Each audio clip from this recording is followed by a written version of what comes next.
apart from like that channel, really, like we have a micro sanctuary. So we have 2 rescue gerbils, 8 rescue dogs.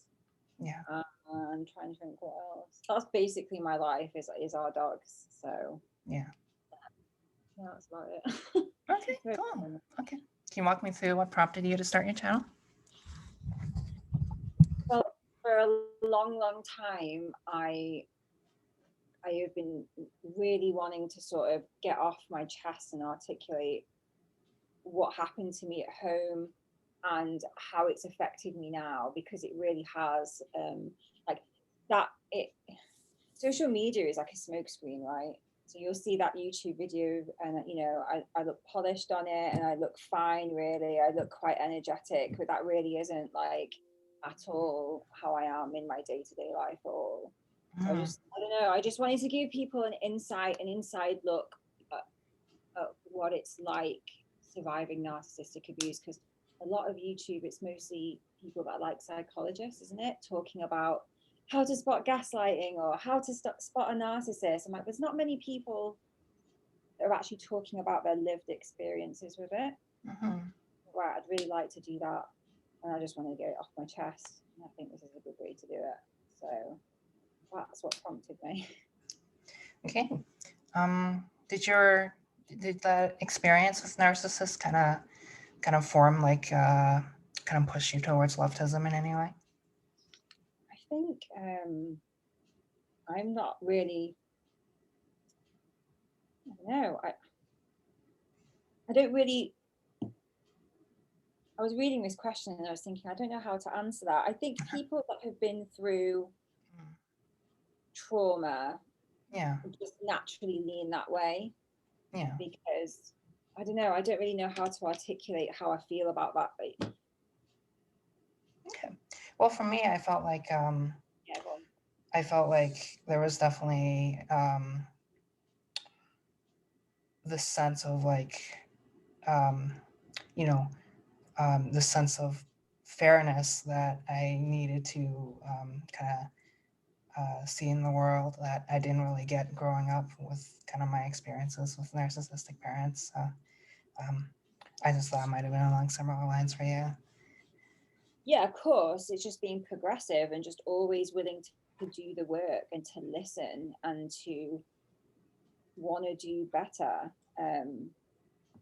I don't really identify as being left the way that the political system is set up now, right and left, like, because I think Yeah. they're both as bad as each other. I Mm-hmm. just identify with being consistent anti-oppression for both humans and non-humans. That's the way I kind of see. Yeah, I don't know how that makes sense, how I'm sort of articulating what I mean here. Does it make No, sense? I think I get I it. just that's all that's how I view myself: consistent anti-oppression, intersectional. And I guess that is being leftist, isn't it? Yeah. Definitely not being on the right. what's what's the next video in store for your channel? So the next video is just going to be part 2 about Claudia, because I couldn't fit it all into one video. I mean, even a second video is not going to really cover it all, but there's just going to be part 2 about Claudia and Kellyanne. But the next one, I want to talk about. Someone wrote a comment underneath one of the videos, and I totally agree with what she's saying. She's saying that she feels like her abuser should be put in prison. And I hear a lot of people that have been through narcissistic abuse or abuse in general saying, they should be put in prison. And I wanted to do a video about what that would look like, because the way that the prison system is set up at the moment, that isn't what I would want, because it's not focused on rehabilitation. It's just focused on adding more trauma and not breaking the cycle.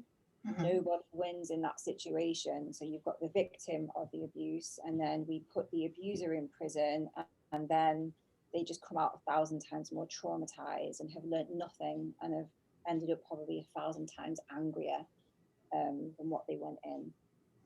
So I just kind of wanted to talk about how I would like that to look if we were to put these abusers away.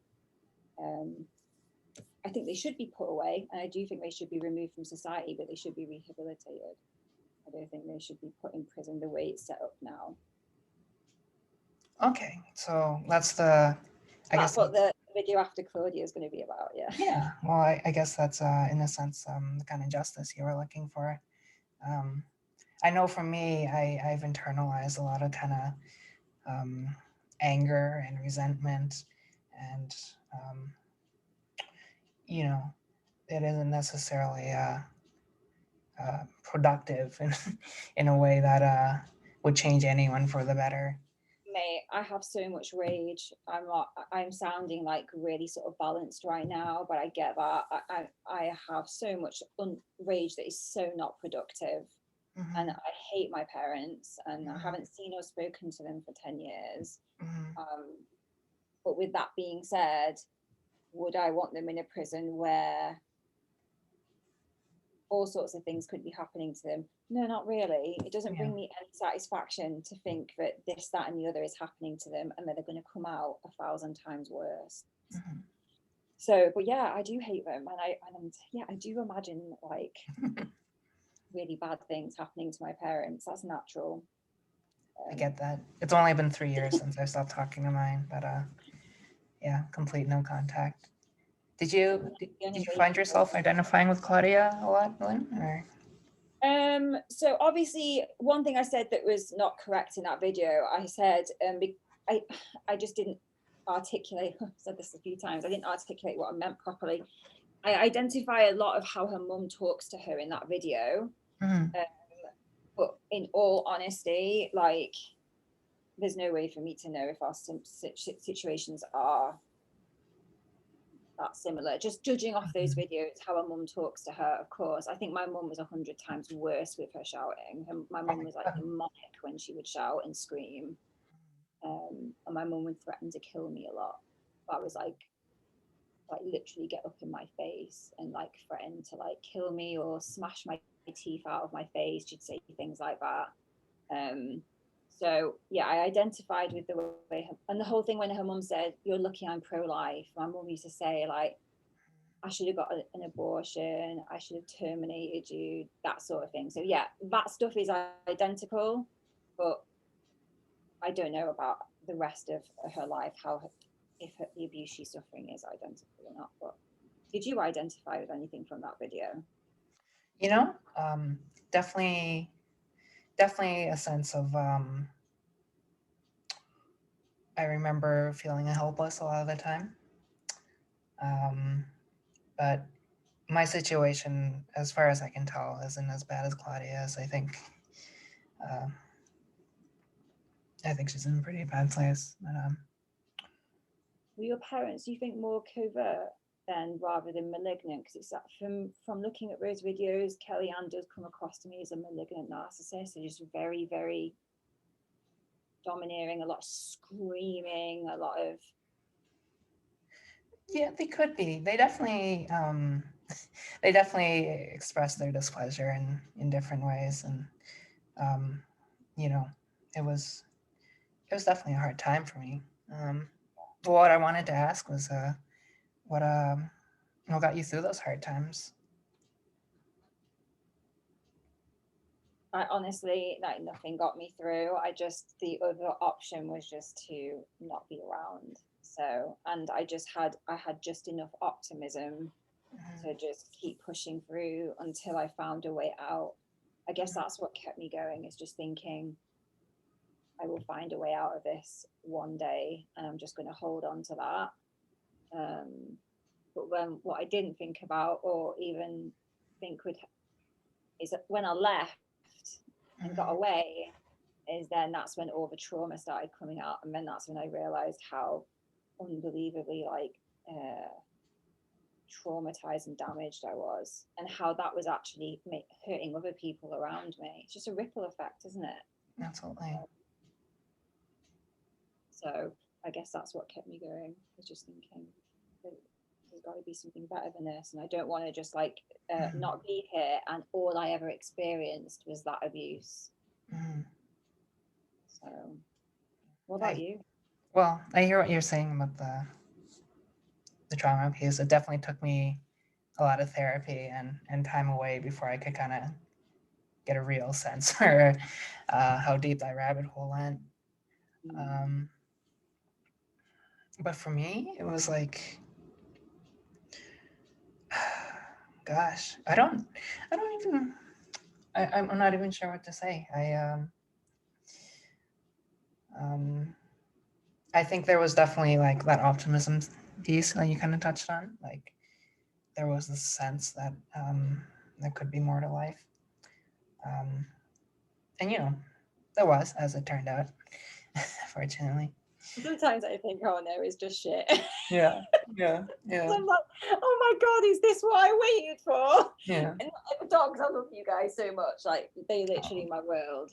Yeah. I would go through about 100 times over to have met Keith and the dogs. But life, the construct of life, I'm just like, really shit. It's hard. And I think, well, that's kind of my favorite piece of being a content creator, is just kind of helping people get through those hard times. And yeah, I imagine we have that in common. Yeah. I do like thinking that there's somebody on the other end watching that and just feeling, I don't know, a little bit better.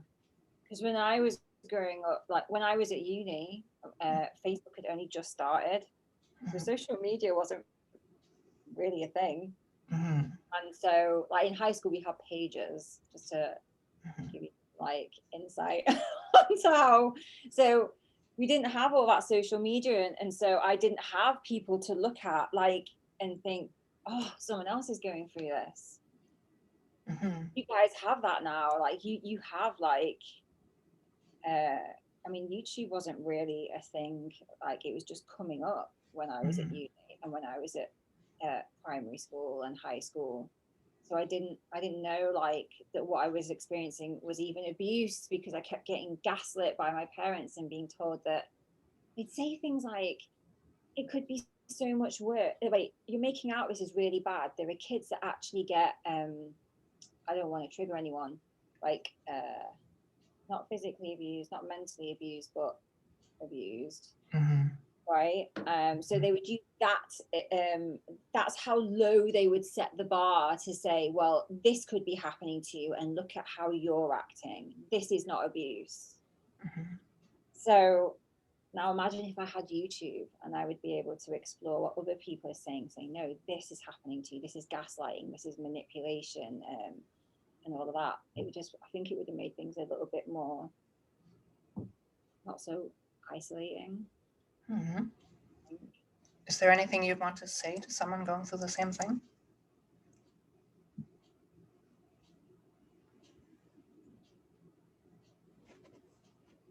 This is the one thing that I was saying this to Keith. I wouldn't know what to say to somebody that's going through that, because the system isn't set up to help people that are going through.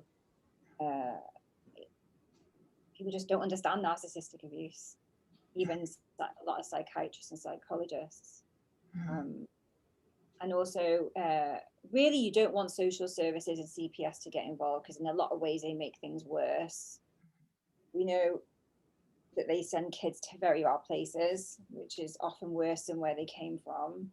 So, and often they don't get involved unless it's literally a situation where the kid's not being fed or something.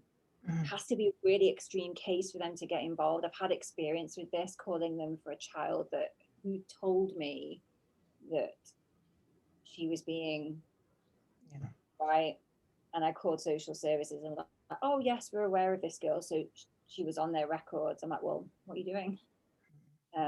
Because she's being fed and she's got shelter and she isn't looking malnourished or whatever, they would rather keep her with the parents, is what they said. So she said, what do I say then to someone that's going through narcissistic abuse if they're not getting involved with a child that's telling me that this is happening to her? So the short answer to that question is, I don't know. Okay. Well, yeah, I think. What would you say though? Well, when I found your channel, I thought kind of the appeal of it was sharing those lived experiences. It can be hard to get things out into the open, but then once you do, you know, you can start thinking about it, giving words to things. So I'm not sure what I would say either. I worry that like we talk about it, right? And then there's a kid on the other end that's going to be like, so what now? Yeah. I really don't know, mate. I really don't know. Mm-hmm. You definitely don't want to be calling police. They're not your friend. They're nobody's friend. Mm-hmm.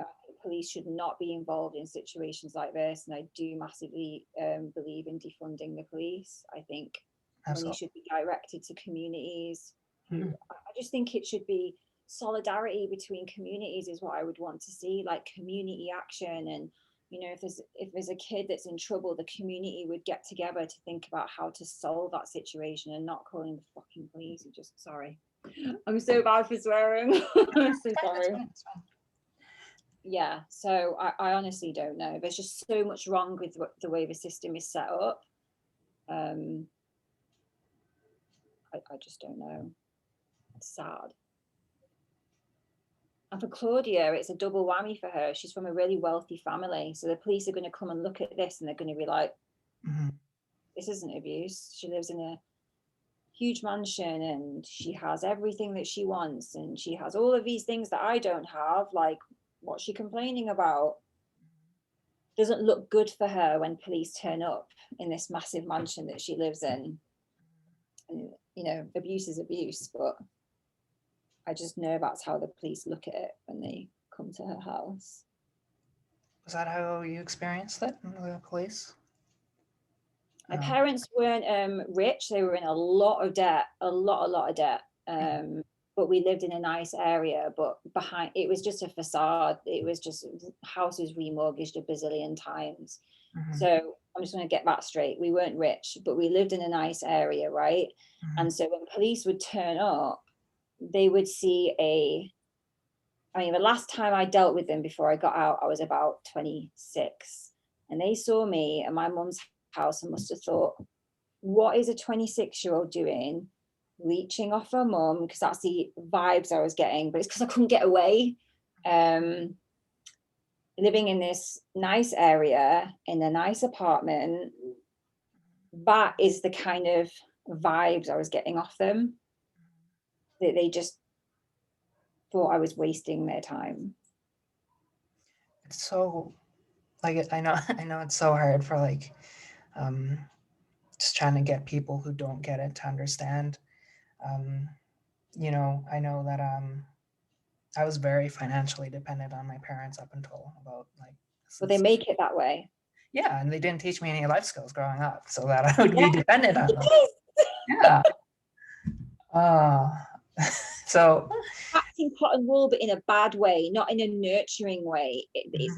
They without you realizing it, they just strip you of your independence, and then if you don't follow suit to what they want, they kick you out, and then you just don't know what the hell you're doing. I mean, I ended up into drugs because of that. Mm-hmm. They just kicked me out, and I was just like, mm-hmm. I don't know what to do. Ended up living next door to a drug dealer, and then but yeah, carry on. Sorry, I interrupted you. Well, no. That makes me curious. Like, how did that independence piece kind of come together for you? How I became independent. Yeah, because I don't know. It seems to me you've made quite the turnaround. No. Mm-hmm. So this house is bought, but it's not my house. It's my partner's house. Mm-hmm. So I've never, up until 2 years ago, had a job because my parents were constantly putting me through higher education when I didn't pass dental school because they wanted me to be a dentist because it looks good for them, not because they cared about what I wanted to do or what I was interested in. They also wanted me to be making a lot of money, which would benefit them. But when I didn't get through dentistry, because I had a complete breakdown, ended up clinically anorexic.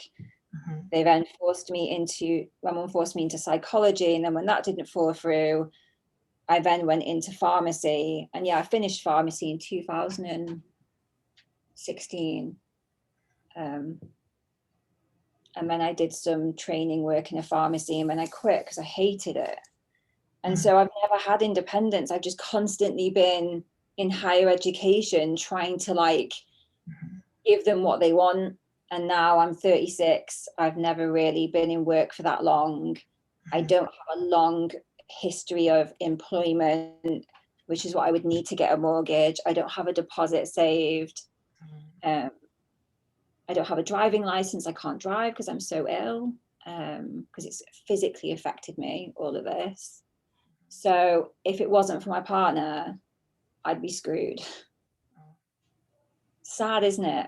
And that's what I mean about the ripple effects. Like it's so far reaching. I don't even know where to start, but I will do videos about this. But yeah, I'm not independent.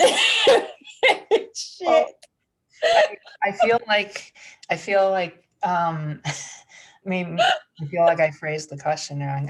What I wanted to get across was that Sorry.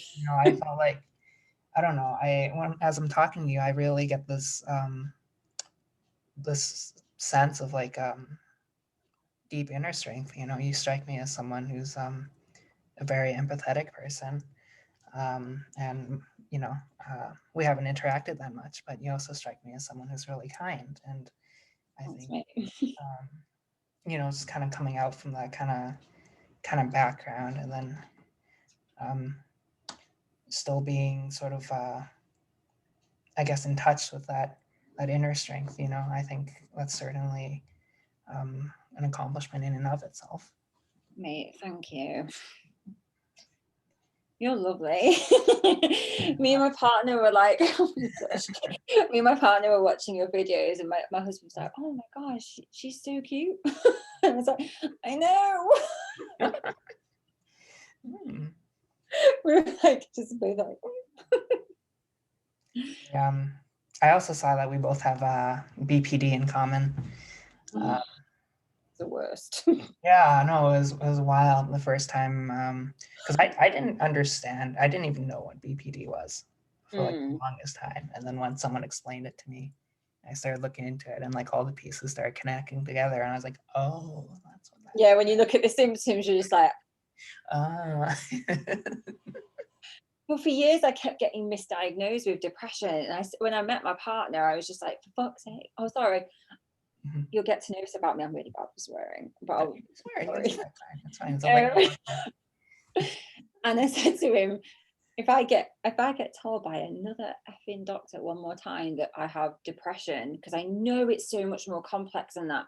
And Keith, bless him, like he was like watching loads of documentaries and reading books and stuff on it. And I come home from work and he'd go, oh, I actually think you've got BPD. And so I went to see a psychiatrist to get the assessment done, and he's like, oh yeah, you have BPD. I'm like, oh great. So it took you 32 years like to figure that out. Yeah. Thanks. But he was right, yeah, BPD. It was because of Keith. I hate having BPD though, it's the worst. Yeah, I know. Well, I mean, that's really its own video. I might make one actually, BPD video. I will make one. I also wanted to talk about it because I was reading that people with BPD or any other kind of personality disorder can have traits of another one. So I have traits of narcissistic personality disorder, but I don't have the actual overall personality disorder. So I can be, when I flip, I have like two sides to me. When I'm triggered, I literally morph into my mom, and I'm like really aware of it. It's like I'm looking down and I can see what I'm doing and how I'm gaslighting and manipulating Keith. And then I'll snap out of it and I'll be like, I'm actually really sorry I did that. I'm really, really sorry. And I think that's, yeah, it's just horrible. Because when you're under that for so long and you're constantly having that thrown at you, it absorbs. It has to become a part of you, right? So unfortunately, yeah, I do have traits of it, and I hate it. I hate it so much, but I'll be the first one to call it out. I would never make excuses or pretend that doesn't exist. It does, and it's horrible. Well, it sounds like you have a lot of self-awareness to all this. I know, like, probably the most difficult piece of dealing with my parents is that they just had a complete lack of self-awareness. MPD in it. Yeah. It's so annoying. Did Mhm. you ever, like, with your parents, get to a point where it happened once with my mom, where I got her to see, like, that her behavior wasn't okay, and I made her promise, like, we're going to get therapy, right? We're going to go together.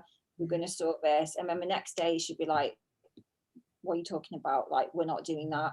Stop trying to say it's me with the problem. It's you with the problem. Did you ever have a breakthrough like that with your parents and then the door slammed in your face again?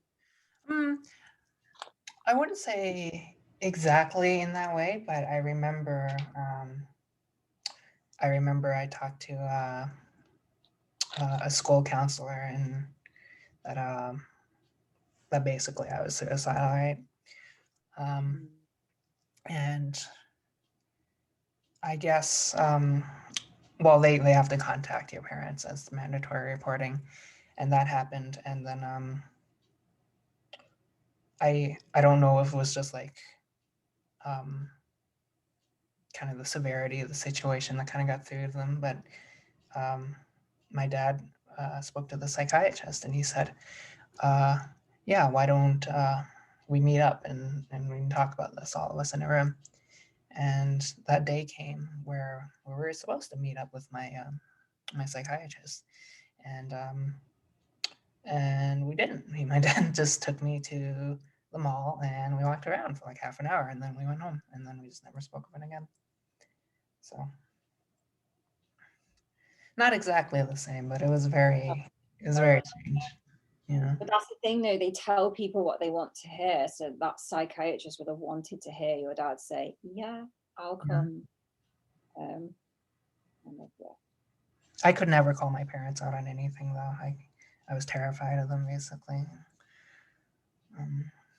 Yeah, like that was the same with mine. Sometimes I do it Yeah. and then immediately regret it. Yeah.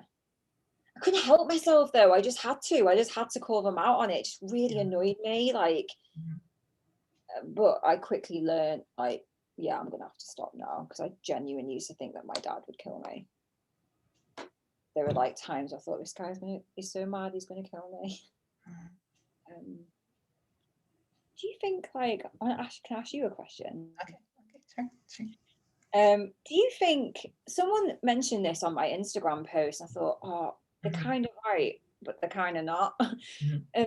They were saying, don't you think it's shaming when you speak about people with narcissistic personality disorder as um, not being able to take accountability and responsibility? It's almost like just they're like a completely lost, you just no hope for them at all. And I was like, with any other personality disorder like BPD, I would probably say, yeah, you shouldn't say that.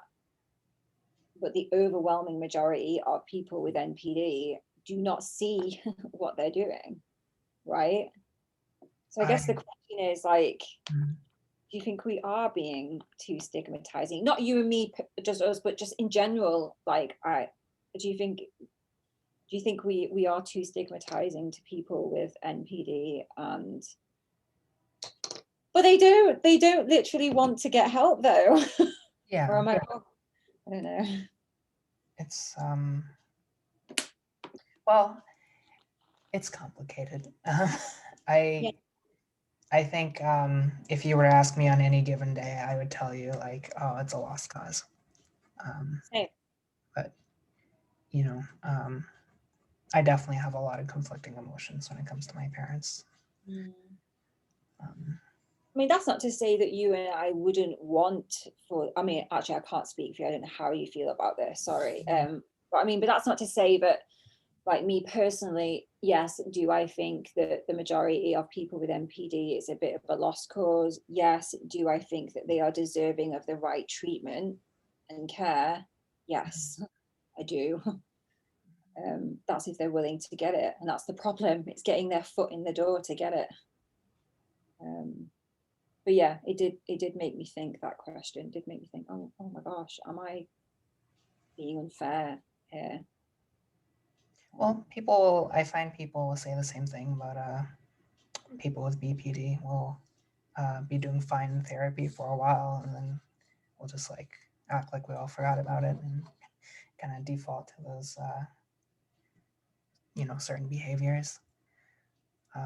With BPD, it's that we tend to be really self-aware, but we just don't have the tools to make the changes. Like we know what we're doing and we do it again, and then we say we're sorry, and we're genuinely remorseful about it. Absolutely. And then we feel guilt, and then we do it again. Okay. Just one final question then. I wanted to know your dog's names. Yeah, that's fine. So wow. So that's my basset hound. I've got a basset hound called Pops. And then I've got another basset hound called Dowie. Aww. And I've got like a lurcher. Yeah. Alfie. Oh, they're so precious. And then I've got a Jura hound called Jules. He's basically a bloodhound. Oh. And that's Minnie. Oh my goodness. My Dachshund's walking in now. Hold on. Oh my goodness. Oh, there he is. I'll show you. Everyone loves him. He's like a bit of an internet sensation. I'll get him. I'm in my 90s. Sorry. Yeah. Oh, This is what I imagine heaven looks like, just surrounded by dogs. I just love him so much. Dogs are the best. It's hard work, man. 8 dogs is a nightmare. Love you. What are your rats called? They're so cute. Scout and Atticus.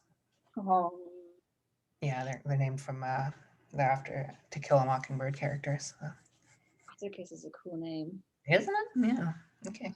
Well, thank you so much for coming on. I really appreciate it. I had a lot of fun talking to you.